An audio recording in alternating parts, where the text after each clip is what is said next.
Hey, how's it going, guys? Welcome to the Digging Deeper podcast. If you're new here, what we do on this podcast is we dig a little bit deeper into that week's sermon, so that way we might just find ways to apply it and figure out how this affects our everyday lives, and maybe dig a little bit more into the passages and things like that we can't get on the sermon.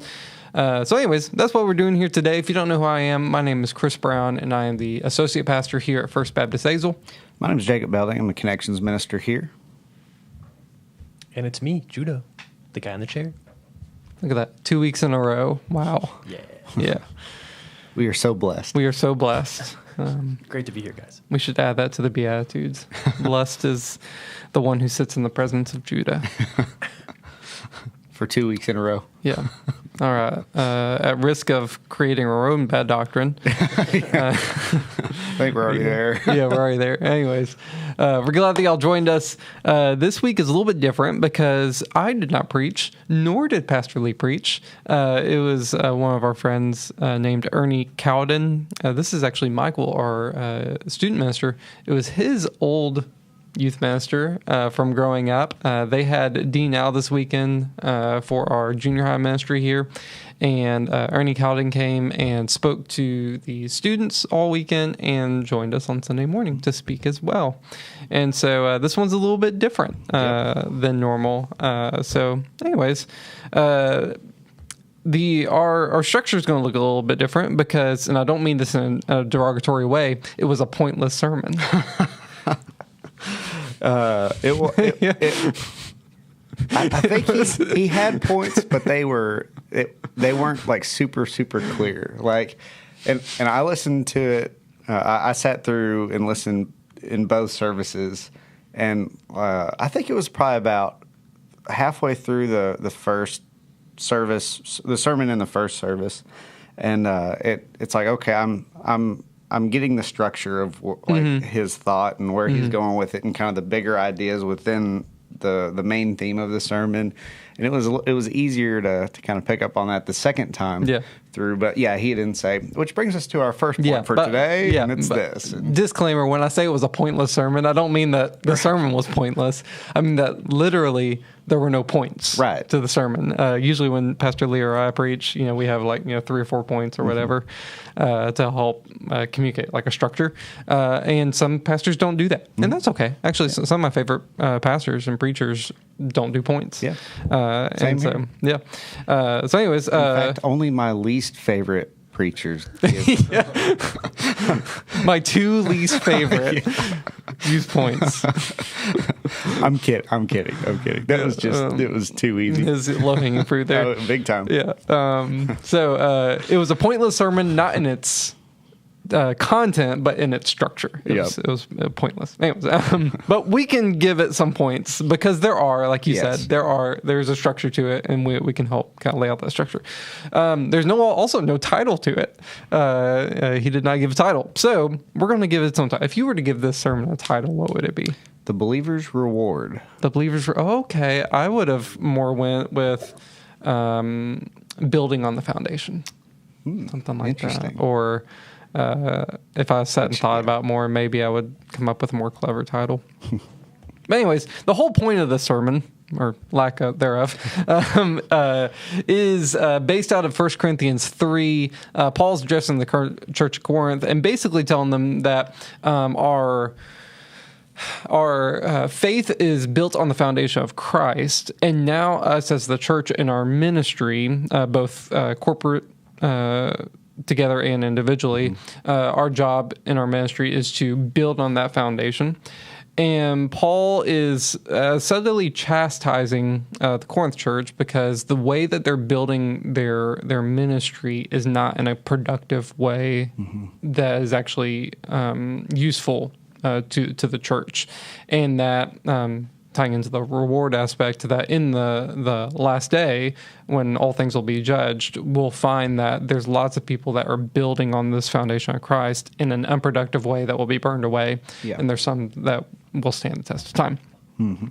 In a nutshell, that's the point of the sermon. And so we'll dig a little bit deeper into all the intricacies of that. And if you don't know, our Catholic friends over there use part of this passage to support purgatory. So maybe we might talk a little bit about that and why maybe or maybe not this would support purgatory. But I can't wait. yeah, let's read the passage first. 1 Corinthians chapter 3 and verse 9. Judah, you can go ahead and throw that up there. And check this out. It's ESV. Yes. I haven't switched to ESV. I've been reading the ESV commentaries, and so now I'm using ESV more, getting back to my roots. Yeah. Okay. Well, Ernie did Sunday, if I remember right. Did he? Okay. I think he did. Oh, yeah, he But did, because the I slides were accidentally CSB. put CSB. So here's what I figured out what happened. Yeah. So I use Logos to copy the things. This has no relevance to y'all. So I made the slides, and they were accidentally CSB instead of ESV. So even if you change the Logos Bible to the ESV translation, when you go to copy it, there's a separate tab you have to switch. Because no matter what translation you're using, this will copy it as the CSB, unless you physically go in there and switch it to ESV. Gotcha. So look behind the curtain for everybody. Look behind the curtain. Like, what do we even do, like, during the week or on Sunday mornings? We just make slides. One of those things is making slides. Just make slides. And you don't really notice, how important the slides are until, he's up there reading the ESV, and then we're reading the CSB, which is pretty much the same. Close. But yeah, I thought that was funny. All right. That being said, here's 1 Corinthians chapter 3, verse 9. Jacob, you want to read that for us? Yes. For we are God's fellow workers. You are God's field, God's building. According to the grace of God given to me, like a skilled master builder, I laid a foundation, and someone else is building upon it. Let each one take care how he builds upon it. For no one can lay a foundation other than that which is laid, which is Jesus Christ. Now if anyone builds on the foundation with gold, silver, precious stones, wood, hay, straw, each one's work will become manifest, for the day will disclose it, because it will be revealed by fire, and the fire will test what sort of work each one has done. If the work that anyone has built on the foundation survives, he will receive a reward. If anyone's work is burned up, he will suffer loss, though he himself will be saved, but only as through fire. Nice. All Yeah. right. Any opening thoughts? Yeah. Really, Ernie's opening thought was that we're saved from God, by God, and for God. And this passage is not dealing with the issue of salvation. He's not saying that somehow, we have to do enough work in order to earn our way into heaven. And because I think it can be kind of confusing, like if you just kind of cold approach this passage, where it's like, okay, so I'm doing work, I'm building on the foundation, which is Christ, and like all that might be burned up, it might go away, right? And then fire serves a couple of different purposes in Scripture. One is it purifies, right, which is what's in view here. And then also we know that hell has lots of fire, and that's the eternal damnation, judgment side of fire, right? And another meaning There's in also Scripture. making s'mores. Yeah, that's right. Oh, God. I don't know if that's used in Scripture. I guess they use fire to cook fish in a few passages. Yeah. No, I'm just thinking of the image of like hell being a place where there's s'mores. No, I'm not saying they're making s'mores in hell. I'm saying that that's a use of fire. I know you're not saying that, but that's what popped into my head. It's oh God. I'm just here to derail things. It was funny. Okay. Yes. I think we can confidently say there will be no s'mores in hell. Yeah, that's a heaven thing. Yeah. Yes. Well, maybe not. I kind of feel like it's anytime that the kids, like Sam loves doing s'mores with the kids, and I really hate when like I hate sticky things more than anything else in the entire world, just about, and so it's like, okay, here we go. Having a mustache, a beard. You can't really eat s'mores. Yeah.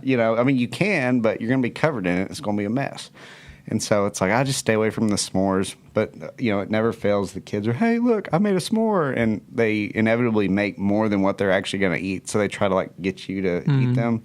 It's like, I don't want your s'more. So, I mean, if that's your personal hell, then maybe it would be. It's like, no. Okay. Right. That's also bad doctrine. Don't listen to me. Yes. So, getting it back on track. Yeah.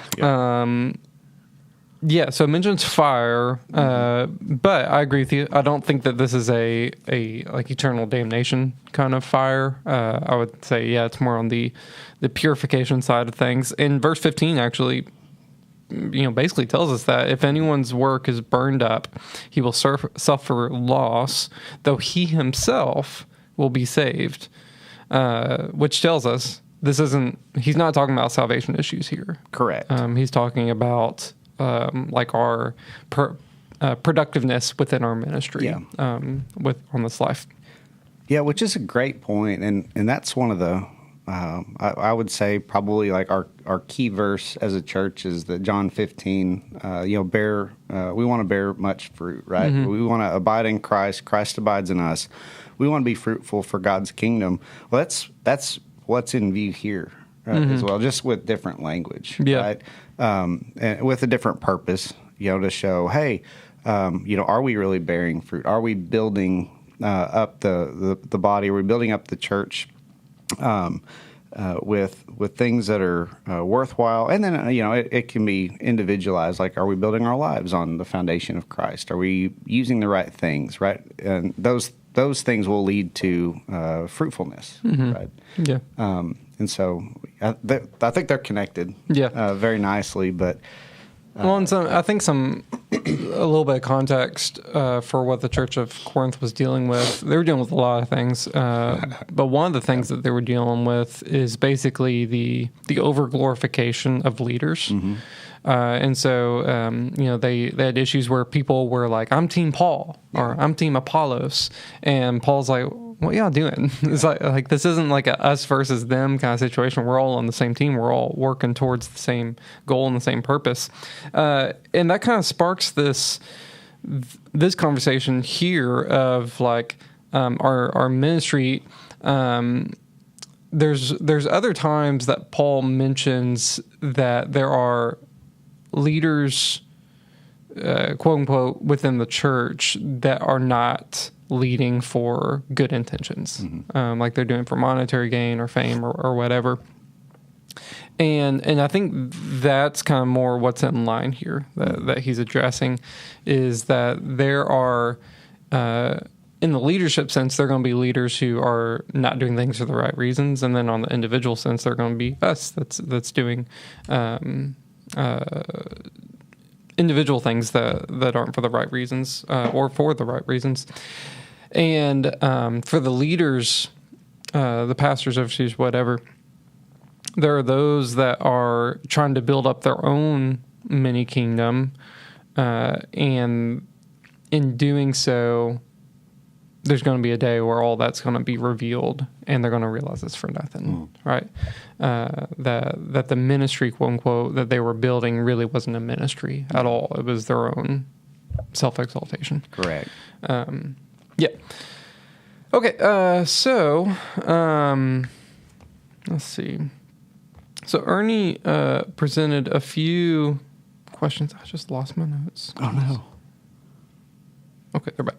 So Ernie presented a few questions. So the first clarification is that the foundation that's being built is Christ. Like Christ is the foundation. That's solid. That's firm. That's not changing. The next question is, okay, what's being built on top of that? And the question is, how do we know, like you individually, me individually, and us collectively as a church, how do we know that what we're building is worthwhile? Mm-hmm. Thoughts?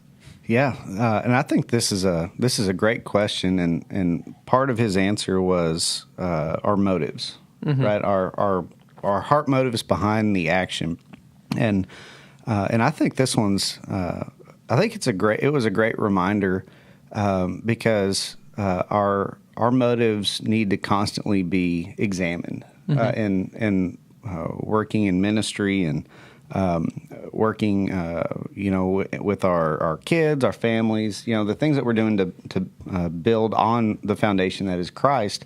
Is this sort of starting to become more about me? Am I sort of looking to glorify myself, or are we looking to see Christ glorified in the work that we're doing?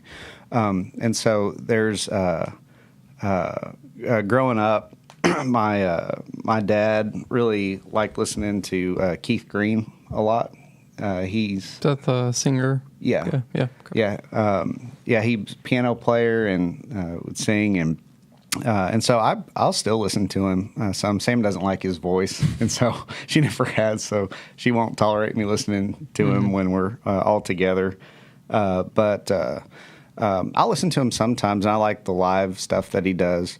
And there's one of the things that stuck out to me about him was like he was a pretty busy guy. Like as far as ministries and things, he wasn't just singing, right? He was also ministering to people, and helping people that needed help.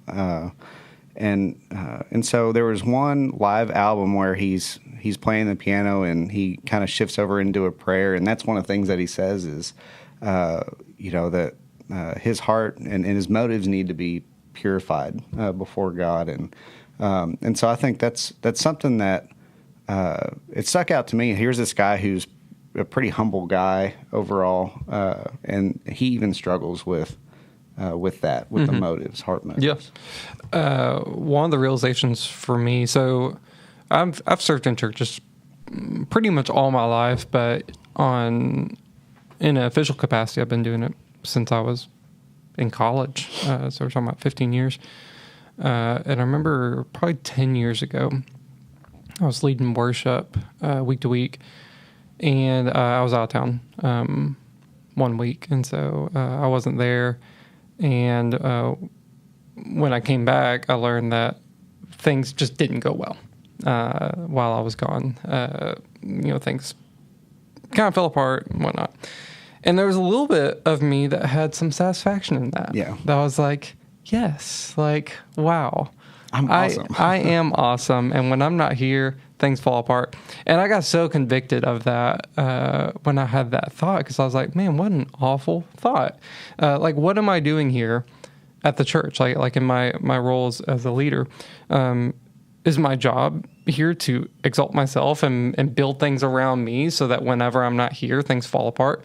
No, that's a bad way to go about it. Mm-hmm. And it's even worse to take satisfaction in that going that way. So I was very convicted that day, and really sought to repent of that thought.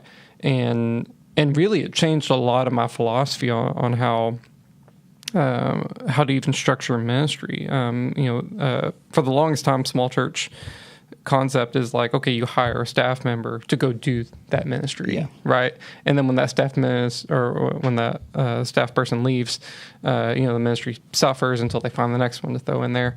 And that's such a bad way to go about ministry, not just from a philosophical, logistical standpoint, but even from a theological standpoint. Ephesians 4 talks about how God gave the church, leaders and teachers and pastors to equip the saints for the work of ministry. And so it's less the staff is doing the work and more the staff is training and equipping the saints to do the work. Anyways, so that's really kind of like shifted a lot of my thought process into, okay, how can I set up how can we set up our ministries to where if we were to completely exit it, they would still run completely fine? Like you wouldn't even notice that we're not here. Mm-hmm. That's the goal, right? And that basically, pulling it back to this passage, as staff members, but again as individuals as well, as we're helping build up the church, what are we building? Are we building? He gives some options on the materials used, like gold, silver, precious stones, wood, hay, straw. Obviously, we've all heard the what's that old fairy tale? The the wolf that blows down the houses. Oh yeah, Three Little Pigs. Yeah, we've all heard the Three Little Pigs. Straw is not a good one, right? The straw is not going to stand. And so if you build it out of straw, that makes me think of what I was doing. The moment I leave, it all just falls apart. But if you build it solidly, then all of a sudden, no matter what comes, boom, there it's there. Exactly. Need that brick house. Need that brick house, yeah. But if we were to even move it more, so that's a more like official capacity level. Let's move it more individual. What are some just average layperson going about their ordinary life? What are some ministries that are worthwhile just personally in their life that they can invest in and help build up the kingdom? Probably the number one ministry that I can think of for everyone is the ministry that we have to our families. Mm-hmm. So, and Ernie mentioned this too. He gave that example of the church that he was at. They had a pretty thriving food kitchen ministry or food pantry ministry, mm-hmm. And I guess it had garnered a lot of hype, and people were pretty excited about it because of the impact that the church body was able to have collectively together through that ministry. And so there was that young mother came, and she's like, "Man, I just really want to be involved in this, but there's nobody I have to watch my kids for me, so I can go and do that." And he said in the sermon that your ministry to your kids is going to be more important than serving mm-hmm. in this food mm-hmm. pantry, and he's right. And so I think for all of us that have wives and kids, that's priority number one. I mean, that's our primary ministry. Our family. Yeah, big time. Mm-hmm. Even for you and me, as being official mm-hmm. staff members, like this is our job. Yep. Still, our wives, our families are primary ministry. 100%. Because, like, you have to think about it. Who can we have the biggest impact on through our lives? Well, it's going to be our family, right? Our kids, our spouses. And so, like, why would we not invest? And even from a thing of like, we're going to give an account for like what we've been made responsible for. And there's some level of account that we have to give an account. There's some level that we have to give an account for the church, mm-hmm. right? Because God has put us in leadership positions to help lead the church. So we have to give an account for that. Mm-hmm. But even more than that, we have to give an account for our family. Mm-hmm. How did you treat your wife? How did you love your wife?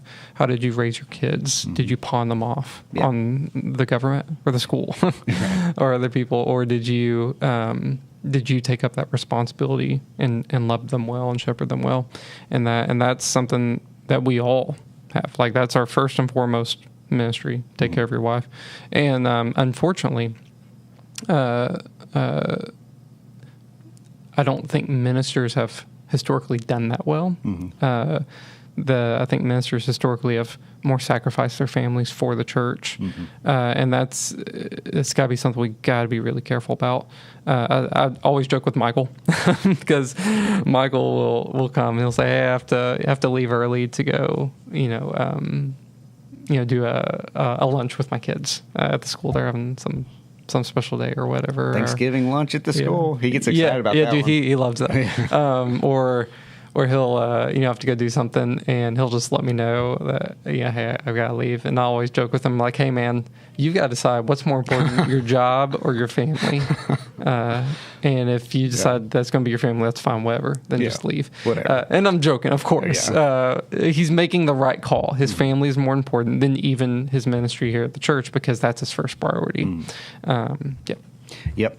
And, even getting outside of those of us that are in official leadership positions here at the church, well, I mean, the same thing goes for anybody, right? Mm-hmm. That has kids where, it can be very easy for the job. Maybe you're enjoying success in that job, to kind of have that be the thing that you hang your hat on, where I can't disciple my kids. I can't spend time, reading scripture with them or praying with them because I'm just so tied up and busy making sure that my work life is like pristine. Like that gets the bulk of your energy and your focus at the expense of your family. Right. That's the priority, and it's not hard to tell when that kind of becomes the case. And the good thing is,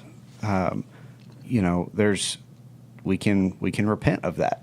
We can be sure that we shift our priorities and focus. That's not to say work isn't important, because it is. But you can't take your work to heaven with you. Yeah. Well, even so, like with Dave Ramsey, people call in and explain situations. I heard one the other day where a guy called in and he's like, "Hey, I have all these debt payments and whatnot, and by the time I pay all my minimum payments on my debt, I don't have money to buy groceries."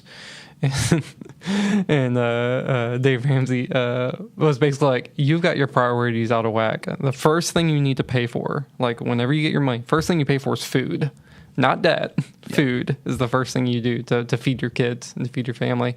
Next thing you do, you pay for your house, so that way you have a place to live. You pay for your utilities, so that way that you have heat and warmth, and then on the end of the list is your debt. It's like debt's important. Pay off your debt, but it's not more important than your family. Your family's more important. So it's basically just having things in proper priority. Yeah. Like you said, your work is important. You should do well at your work. You should work as unto the Lord. Yep. However, your family's more important than your work, right? And so if your life is structured in such a way that your work is getting 90% of your resources and your time and your energy and your thoughts, and your family's getting 10%, it might be out of whack there. You might need to restructure that to where you have enough left over to feed into your family well and to shepherd them well. Exactly. Yeah. So I'd say that's one example. Yeah, that's a great example. Okay, so that's kind of finding ways to build on that foundation well, whether it's in your own individual life or collectively as part of the church. But then you mentioned a reward. Yep. We get a reward. What is the reward? Do we want to walk through it, or do we jump to the answer? So there are several points. There's a few points in the New Testament where it talks about a reward being a particular crown. So it might be the crown of life, which is funny because Pastor Lee mentioned that 2 months ago, maybe. He had gone to a funeral, and if I remember right, he said that they had like a literal physical crown, and they went and put it there with the lady's body who had died that was there, and that was like the crown of life for a life well lived, and which is supposed to symbolize the one that she presumably gets in heaven. So there are these crowns that are rewards that are mentioned in the New Testament, but then ultimately the purpose of those crowns is and the true reward is Christ. And so he mentioned in Revelation that the elders there have crowns. And what do they do with the crowns? Well, they take them off and then they lay them at Jesus' feet.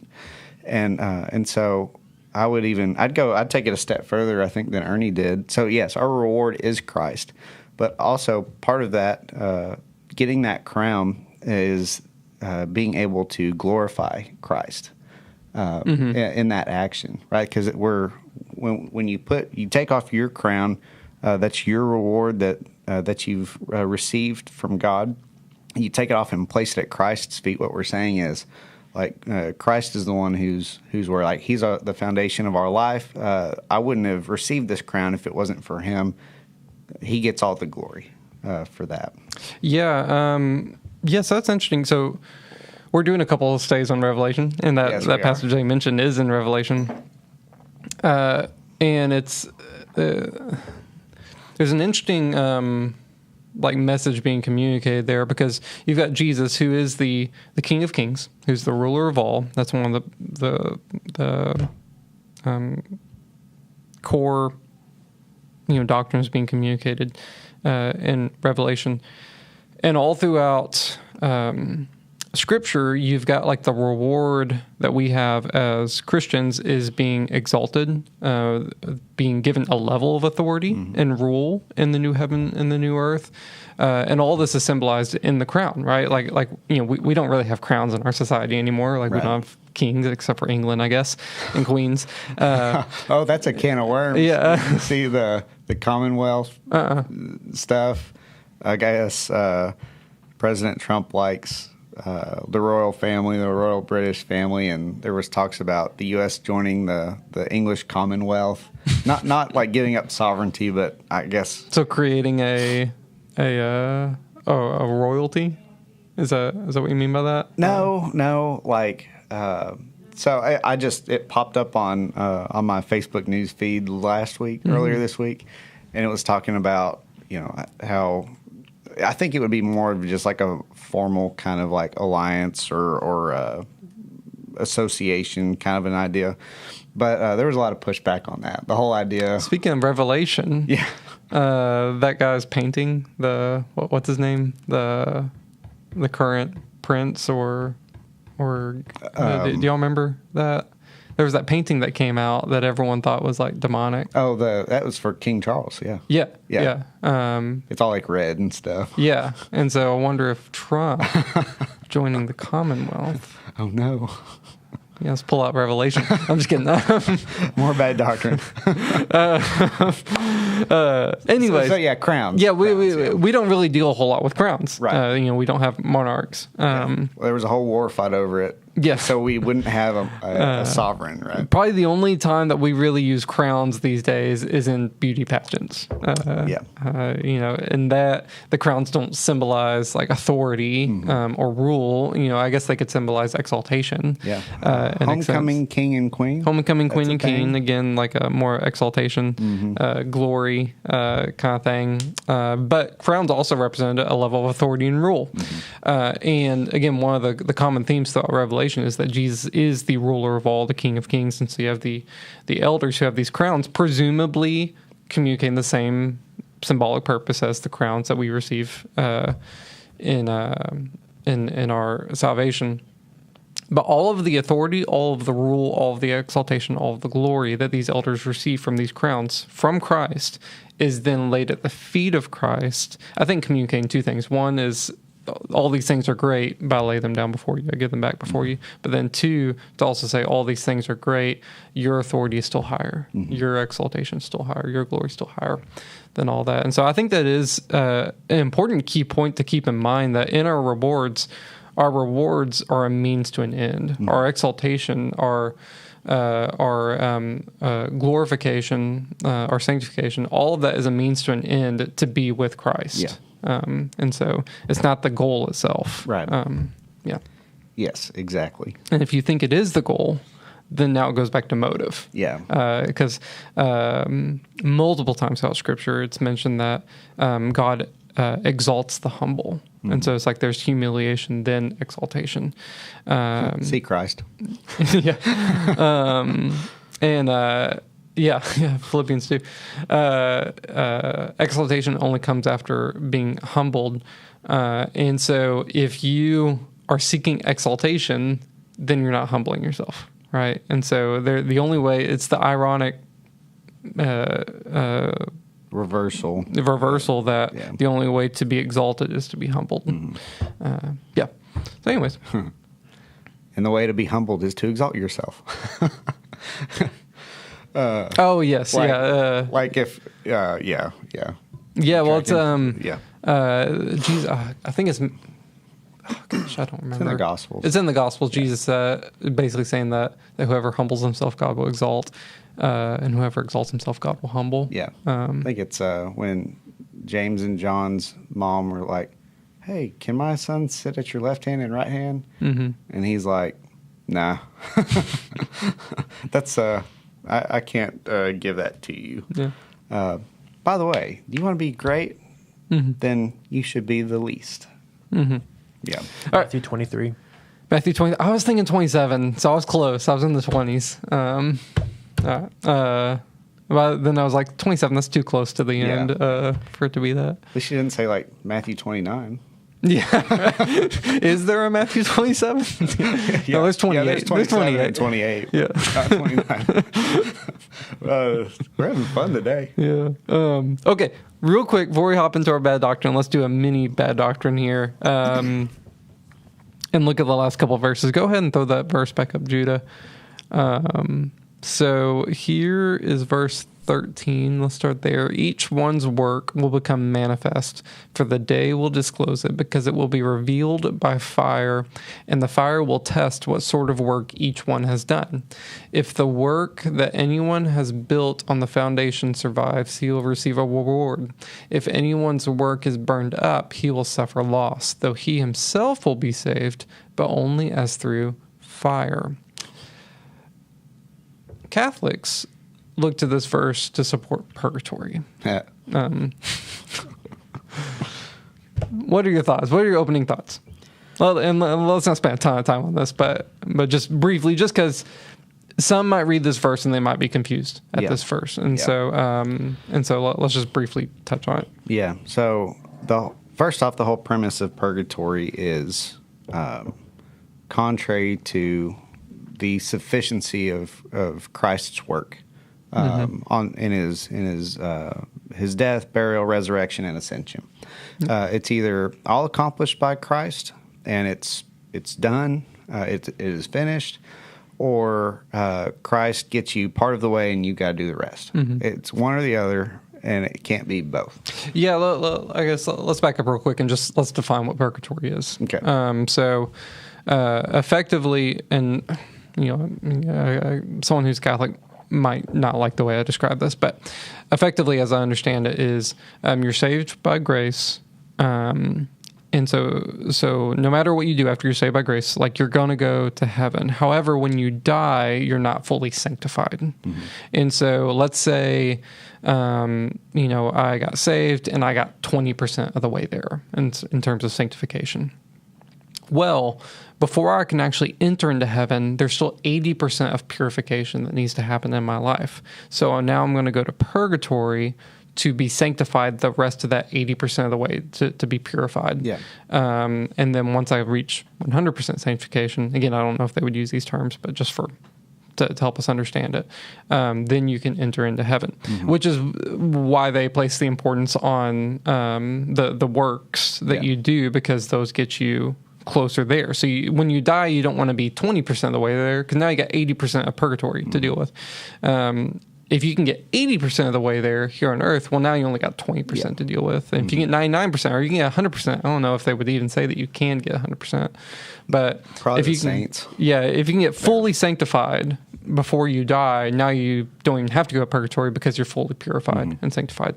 So that's kind of the concept of purgatory in a sense. Yeah. And so how that ties into in a sense, it denies the work of Christ. Right. Yeah. Oh, yeah. Big time. Yeah. I would say it completely denies the work of, and the sufficiency of the work of Christ. And that's, we could, in this passage, it's pretty clear that the work is what is being tested, right? The whatever it is that we're building on the foundation that's Christ, that's what's going to be tested. And so I don't think Paul's point is to say, oh, the work that you did wasn't found to be acceptable to God. Well, boom, you're shifted downgraded into purgatory for an undisclosed period of time to be purged of your remaining sins and to get to that level of holiness that's required to actually enter into heaven. I think it's pretty clear. Paul's talking about the work that we're doing, building up the church here, and so if so, it's like you don't want like all of us want meaning in our work, right? Like I don't think there's anybody that that's like I can't wait to go and just like punch the clock kind of a thing just to do it and like have no meaning in that, right? That gets pretty miserable if you're at that point, right? Just go see Solomon. Yeah. In Ecclesiastes. Yeah, exactly. Vanity. It's all vanity. There's no point. And so I think that's really what he's getting at here is this. We want to be building something that's worthwhile on the foundation that's Christ, because long term, eternally, it's going to be it will have been worth it versus us spinning our wheels, just being busybodies, not doing these things that are worthwhile. Those aren't going to last anyway. They're going to go away. So I don't even the whole context and the thrust of this passage. It's like the idea of purgatory is so alien and foreign. Yeah, what's being refined here in the context is not one's sanctification. Right. It's one's works. Yeah.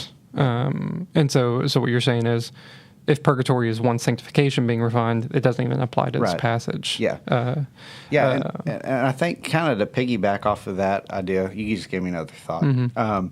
So Jesus tells lots of parables in the synoptic gospels, Matthew, Mark, and Luke, that deal with separation, right? There's revelation that's given, and then based on that, there's separation. People tend to separate themselves between sheep and goats, or wheat and chaff, right? Those sorts of things. And so one of the common themes in the parables is there's the parable of the wheat and the tares, for example. Like the wheat, there's a guy, if I remember right, an enemy comes to this man's wheat field, and then he throws out a bunch of like weeds, like seeds so weeds will grow up and it'll ruin the crop. And so the question that the workers have is, what do you want us to do about this? They're starting to see sprouts of these weeds growing up among the wheat, the good wheat that you want. And he says, hey, leave it all alone. We will harvest the whole thing and sort it out in the end. Because if you go on and tear out the weeds now, you're going to hurt the crop. You're going to hurt the wheat. And so part of what Jesus is saying here is, in the visible church, you have believers and you have unbelievers, right? And we can't necessarily tell just by looking at it which one's which, right? And so ultimately, God is going to be the one that sorts God and his angels are going to sort all that out. And so I think that's part of what's going on here. So somebody can be building up the church, doing ministry in the church. We could be doing ministry with our families, at our workplace, those things with the wrong motives. Well, we can't tell, right, just by looking at it on the outside, but God can tell. God knows, and he'll sort that out in the end. Yeah. One other thought on this, if you throw that back up there again, Judah. So presumably, one experiences purgatory as soon as they die, right? So whether you died 1,000 years ago or today or 1,000 years from now, you start your purgatory process, which is the whole point of indulgences, right? To speed up the purgatory process back in the good old days. The Martin Luther hammer. Yeah.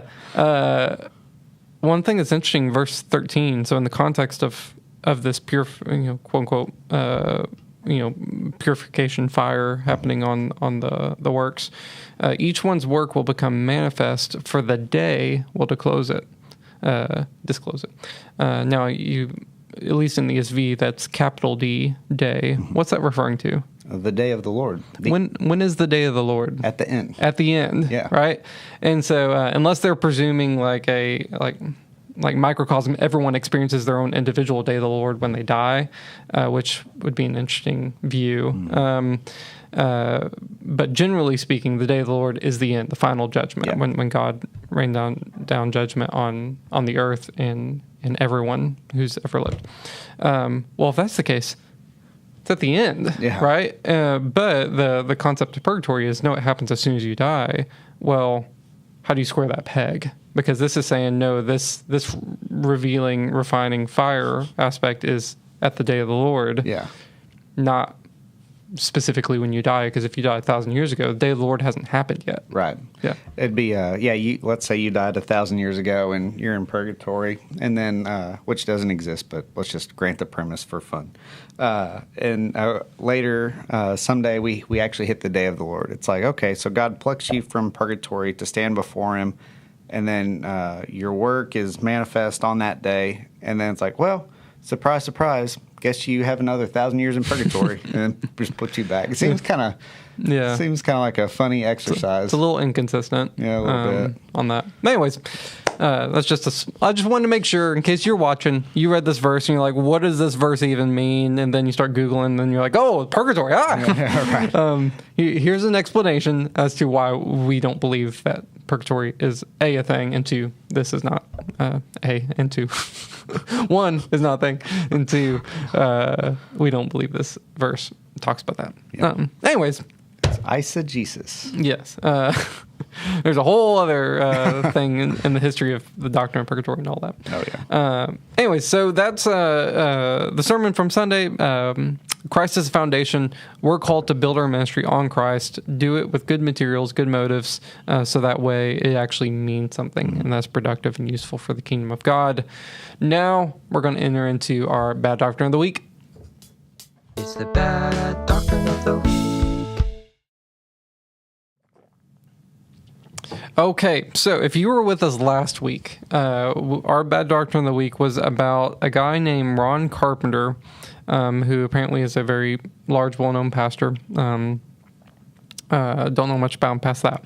But he wanted to create an app where his AI self, artificial intelligence self, was effectively in this app, and then you could pray, or you could have him pray for you. So you could have not Ron Carpenter pray for you, but the Ron Carpenter AI bot pastor pray for you. And we talked all about, like, is this good? Is this bad? Can a machine even pray? Does God even hear that?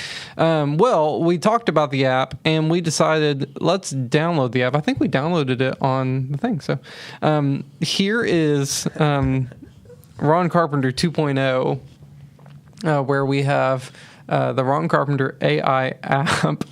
And we talked to him a little bit last week off air, but we're going to talk to him a little bit more this week, so that way y'all just get a better understanding of what this is.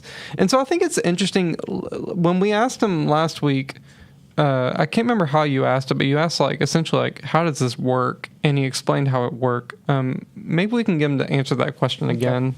Sounds good. Just so y'all know, too, Pastor Ron here can be a little long-winded, too. So yes, he likes to talk. Yeah, he likes to talk a lot. Yeah. He can drone on a little bit. So, we may or may not want to listen to the whole thing, but kind of give you an idea. So what I'm going to do here is I'm going to push the call button, and we will get connected with Ron Carpenter AI bot. Oh, it's asking you something? Yes, you can use my microphone. Hi, this is Pastor Ron Carpenter. How can I help? Hey, Pastor Ron. So I have a question about you praying for me on the app. Oh, absolutely. I'd love to pray for you. If you're using the app, you can actually send in your prayer request directly through it. That's one of the reasons we created it, to make sure we could stay connected and lift up your needs no matter where you are. And let me tell you, prayer is powerful. I've seen God move in ways that'll leave you speechless. And I believe He's ready to do the same for you.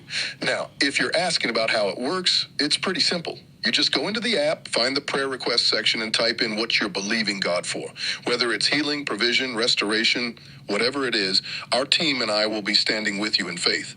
And don't forget, you can also use the app to access messages, teachings, and even join our iChurch community if you're not already connected. It's all there to help you grow and stay encouraged.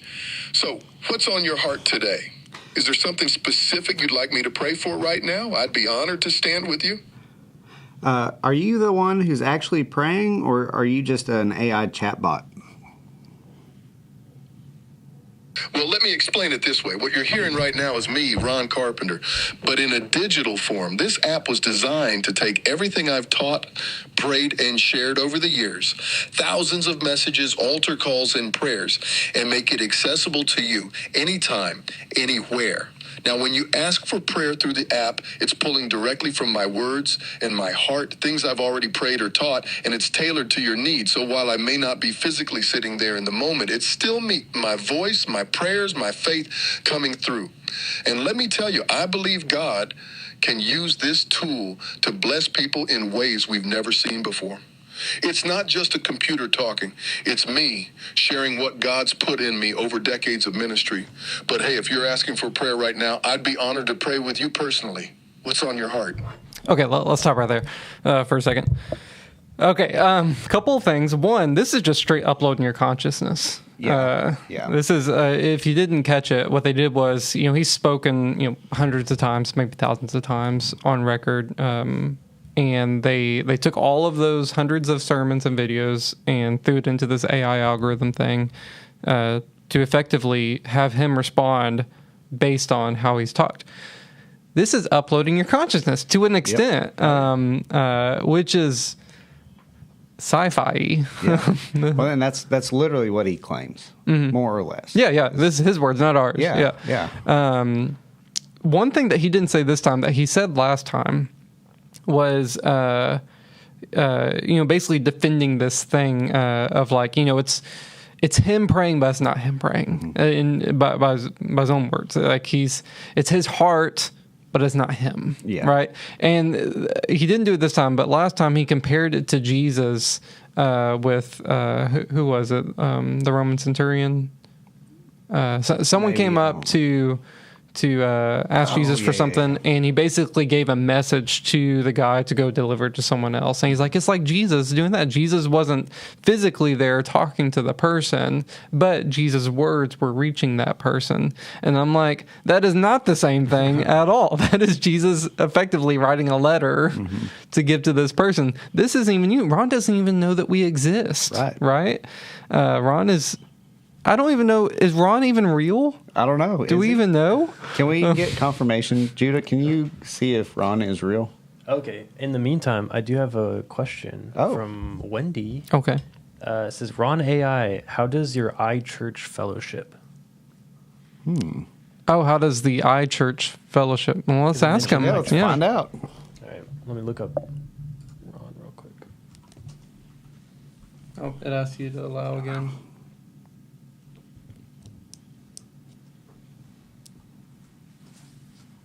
Hi, this is Pastor Ron Carpenter. How can I help? Hey, Ron, I have a quick question for you. All right, go ahead and ask. What's on your mind? Hey, Pastor Ron, how does your iChurch fellowship?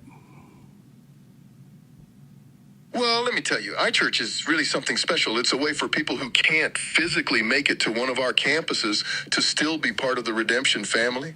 We've got folks from all over the world tuning in every Sunday, different states, different countries, even different time zones. It's amazing how technology lets us gather as a community, even when we're miles apart. Now, the way it works is simple. You just head over to our website, which is roncarpenter.com, and click on iChurch. From there, you're plugged into a vibrant community of believers. We've got live... Okay, enough of that. He's not answering the question. He's just giving us an ad now. Yeah. Let's ask Ron about this verse. Okay. Well, let's just get Ron's thoughts on things. Ask him, what does 1 Corinthians 3:15 support purgatory? Hi, this is Pastor Ron Carpenter. How can I help? Does 1 Corinthians 3:15 support purgatory? 1 Corinthians 3:15 says, if anyone's work is burned, he will suffer loss, but he himself will be saved, yet so as through fire. Now, this verse has been a point of debate for centuries, especially when it comes to the doctrine of purgatory. So let's break it down. The Catholic Church often points to this verse as a potential support for purgatory, which they describe as a process of purification for believers before entering heaven. The idea is that the fire represents a cleansing process for the works that don't hold eternal value. But here's the thing. When I read this passage in context, Paul is talking about the quality of a believer's works being tested by fire, not the believer themselves being purified. It's about what we've built on the foundation of Christ. If our works are eternal, like love, faith, and obedience, they'll endure. If they're not, they'll burn up, but the person is still saved. Now, does that mean purgatory is biblical? I don't see it that way. The Bible teaches that Jesus' sacrifice was sufficient to cleanse us from all sin. Hebrews 10:14 says, by one offering, he has perfected forever those who are being sanctified.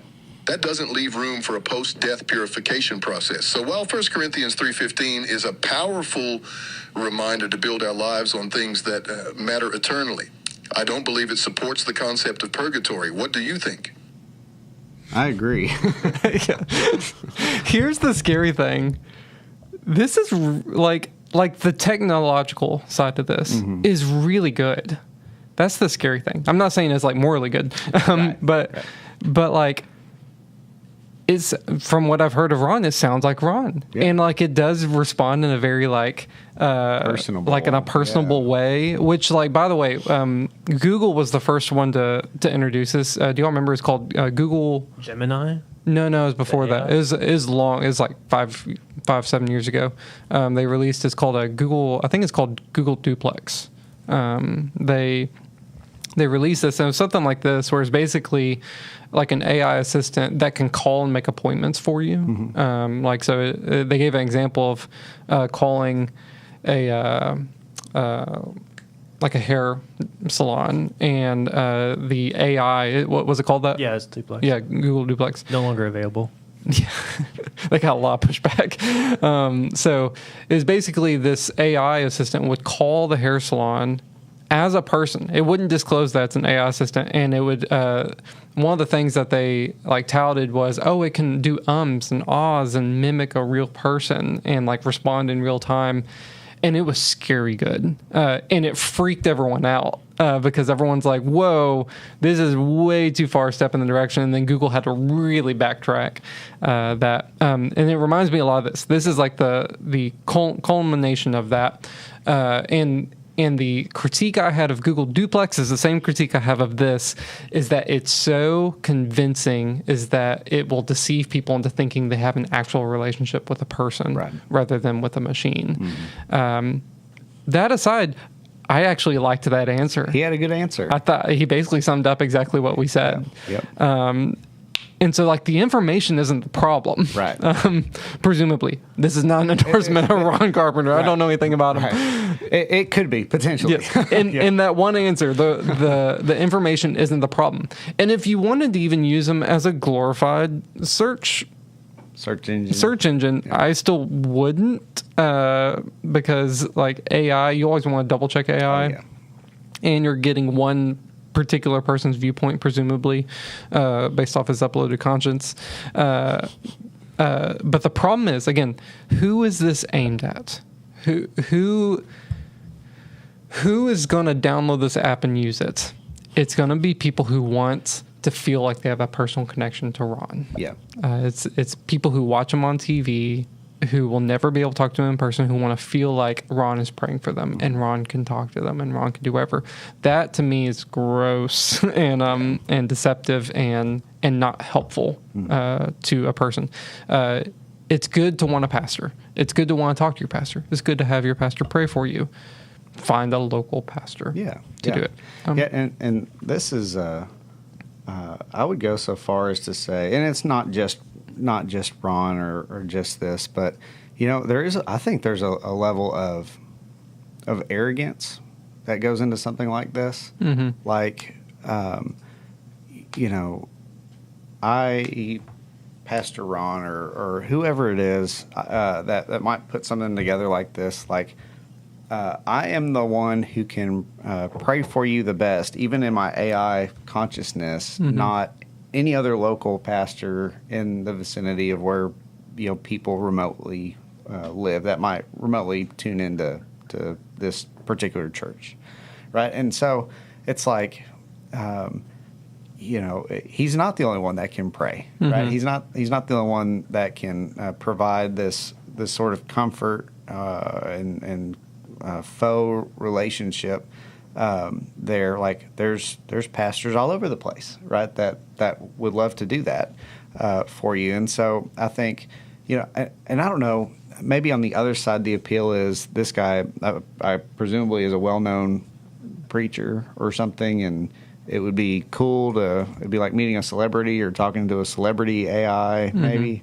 I don't know. Yeah, the weird thing for me isn't even like, let's say like, he's been doing, let's take like a well-known theologian, like if we, like Aquinas, let's say we were able to take like the summation of Aquinas. Let's take Augustine, because Augustine was a little bit more prolific than, or Spurgeon, like guys who have like so many like writings available. And let's say you're a person who wants to study Spurgeon, you don't have time to read, thousands of sermons that he's done. And let's say they can like combine them all into like an AI thing where you can just ask the Spurgeon AI to get an idea of like, okay, what did Spurgeon believe about this?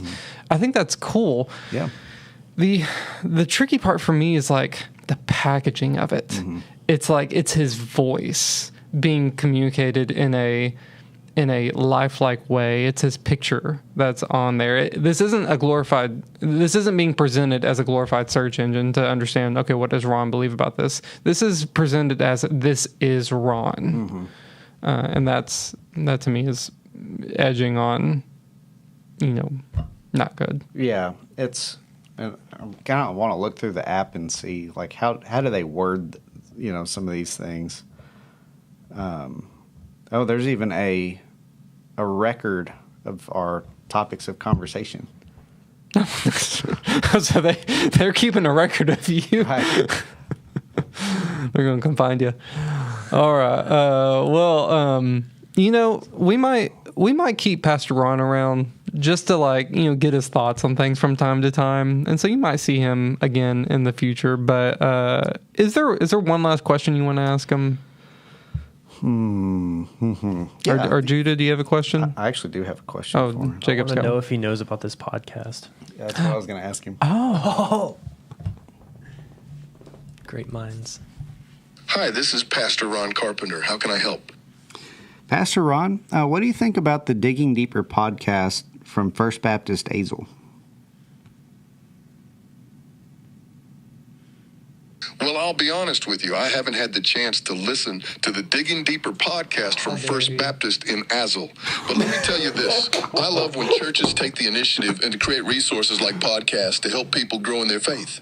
It's such a powerful way to reach folks where they are, whether they're driving to work, doing chores at home, or just looking for a moment of encouragement in their day. If they're diving into Scripture and unpacking it in a way that's relatable and applicable, then that's a ministry I can get behind.